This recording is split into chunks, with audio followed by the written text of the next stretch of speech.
গণতন্ত্রের উৎসব নাকি শ্মশান যাত্রা? ভারতের নির্বাচনকে বলা হয় গণতন্ত্রের উৎসব, কিন্তু সেই উৎসব যদি কোনো এক বিশেষ গোষ্ঠীর জন্য ইভেন্ট ম্যানেজমেন্টে পরিণত হয়, তবে সাধারণ মানুষের শেষ ভরসাটুকু আর কোথায় থাকে?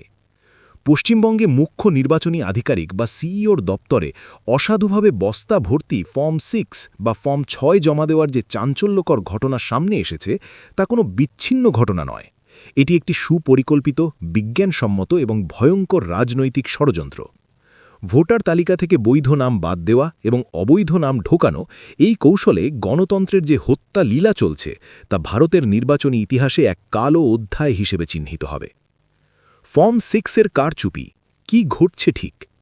নির্বাচন কমিশনের নিয়ম অনুযায়ী ফর্ম 6 ব্যবহার করা হয় ভোটার তালিকায় নতুন নাম নথিভুক্ত করার জন্য, কিন্তু পশ্চিমবঙ্গে যা ঘটছে তা অভাবনীয়।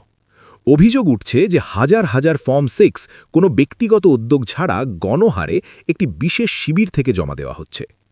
গণ আবেদন, নিয়ম অনুযায়ী ভোটার কার্ডের আবেদন ব্যক্তিগত স্তরে হওয়া উচিত, কিন্তু দেখা যাচ্ছে বস্তা ভরে ফর্ম জমা পড়ছে, যেখানে আবেদনকারীদের কোনো স্বাক্ষর নেই অথবা একজনের হাতের লেখায় শত শত ফর্ম পূরণ করা। অকাল সক্রিয়তা, সাধারণ সংশোধনীর বাইরে হঠাৎ করে কোনো নির্দিষ্ট এলাকায় ফর্মের প্লাবন আসা প্রমাণ করে যে এটি স্বাভাবিক প্রক্রিয়া নয়। তথ্যহীনতা, অনেক ক্ষেত্রে দেখা গেছে আবেদনকারী জানেনই না যে তার নামে অন্য কোথাও ভোটার কার্ডের জন্য আবেদন করা হয়েছে।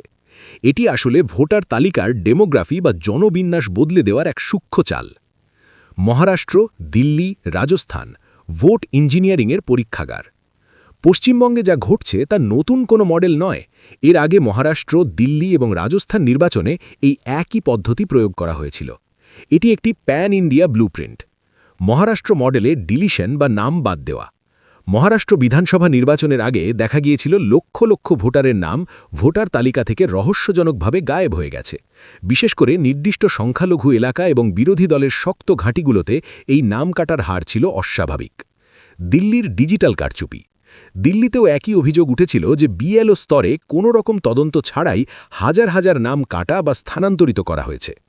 রাজস্থান সংযোগ, রাজস্থানে ভোটার তালিকায় ডুপ্লিকেট ভোটারের সংখ্যা বাড়িয়ে দিয়ে প্রকৃত ভোটাধিকারকে নস্যাৎ করার চেষ্টা করা হয়েছিল। এখন সেই একই ইঞ্জিনিয়ারিং বাংলার মাটিতে প্রয়োগ করার চেষ্টা চলছে। লক্ষ্য একটাই, যদি জনমত নিজেদের পক্ষে না থাকে তবে ভোটার তালিকাই বদলে দাও। নির্বাচন কমিশন, ইসিআই, ছোট জগন্নাথ নাকি আজ্ঞাবহ ভৃত্য? ভারতের নির্বাচন কমিশনের স্বায়ত্তশাসন নিয়ে আজ বিশ্ব জুড়ে প্রশ্ন উঠছে। যে কমিশনকে নিরপেক্ষ আম্পায়ার হওয়ার কথা ছিল, তারা আজ দর্শক গ্যালারিতে বসে খেলা উপভোগ করছে। তীব্র সমালোচনা এবং প্রশ্ন। নিথর প্রশাসন, সিইও দপ্তরে বস্তা ভর্তি জাল ফর্ম জমা পড়ার ভিডিও সামাজিক মাধ্যমে ভাইরাল হওয়ার পরেও কমিশনের কোনো জরুরি তৎপরতা দেখা যায়নি কেন? বিএলওদের ভূমিকা, গ্রাসরুট লেভেলে বা মাঠ পর্যায়ে যারা ভেরিফিকেশন করেন, তাদের ওপর কেন রাজনৈতিক চাপ সৃষ্টি করা হচ্ছে? পিক অ্যান্ড চুজ পলিসি, নির্বাচন কমিশন কিছু ক্ষেত্রে অত্যন্ত তৎপর, আবার কিছু ক্ষেত্রে যেখানে অভিযোগের আঙুল শাসক শিবিরের বিরুদ্ধে, সেখানে তারা মৌনী বাবা। এই দ্বিমুখী নীতি কি গণতন্ত্রের জন্য শুভ? মজা করে বলা যায়, নির্বাচন কমিশন এখন মুন মোডে আছে। তারা কেবল আলো প্রতিফলিত করে, কিন্তু নিজস্ব কোনো তেজ নেই। তারা কি সংবিধানের রক্ষা কবচ নাকি গভর্নমেন্টের এক্সটেনশন কাউন্টার? মমতা বন্দ্যোপাধ্যায় ও তৃণমূলের লড়াই, কেন এই টার্গেট? পশ্চিমবঙ্গ সবসময়ই বিজেপির জন্য এক দুর্ভেদ্য দুর্গ হিসেবে প্রমাণিত হয়েছে। 2021 সালের বিধানসভা নির্বাচন প্রমাণ করে দিয়েছে যে ইডি, সিবিআই এবং কেন্দ্রীয় বাহিনী দিয়েও বাংলার মানুষের মন জয় করা সম্ভব হয়নি। তাই এখন সফটওয়্যার লেভেলে কারচুপি করার চেষ্টা চলছে। তৃণমূলের প্রতিবাদ, মমতা বন্দ্যোপাধ্যায় বারবার সতর্ক করছেন এই ভোট চুরির বিষয়ে। তিনি বুঝতে পেরেছেন যে নির্বাচন যখন অবাধ হবে না, তখন জনগণের লড়াই কঠিন হয়ে যায়। তৃণমূল কংগ্রেস যেভাবে এই ফর্ম 6 কেলেঙ্কারির বিরুদ্ধে পথে নামছে, তা কেবল রাজনৈতিক লড়াই নয়, তা অস্তিত্বের লড়াই। কেন পশ্চিমবঙ্গ গুরুত্বপূর্ণ? 1. রাজনৈতিক সচেতনতা, বাংলার মানুষ রাজনৈতিকভাবে অত্যন্ত সচেতন।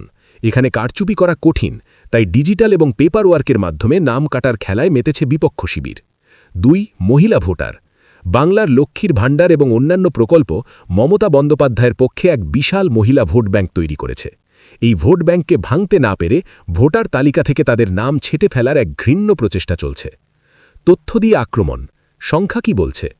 বিগত কয়েক বছরে ভোটার তালিকায় যে অস্বাভাবিক বৃদ্ধি বা হ্রাস দেখা গেছে, তা উদ্বেগের বিষয়। রাজ্য, ভোটার তালিকায় অস্বাভাবিক পরিবর্তন % প্রধান অভিযোগ মহারাষ্ট্র 2024 3.5 থেকে 4.2%, নির্দিষ্ট বুথে গণহারে নাম কাটা। রাজস্থান 2.8%, ডুপ্লিকেট ভোটার সংযোজন। পশ্চিমবঙ্গ বর্তমান লক্ষ্য আনুমানিক 5 থেকে 7%, নির্দিষ্ট আসনে ফর্ম 6 এর মাধ্যমে জাল অনুপ্রবেশ।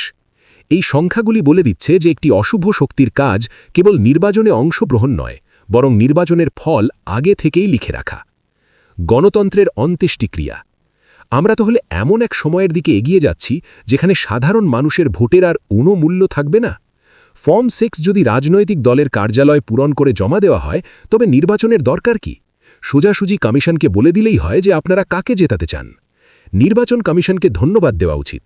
তারা অন্তত আমাদের শেখাচ্ছে যে কষ্ট করে রোদে দাঁড়িয়ে ভোট দেওয়ার চেয়ে ভালো একটা প্রিন্টার আর জাল সই করার লক্ষ্য খুঁজে নেওয়া। গণতন্ত্র এখন by the form, of the form, for the form. জাগো বাংলা জাগো।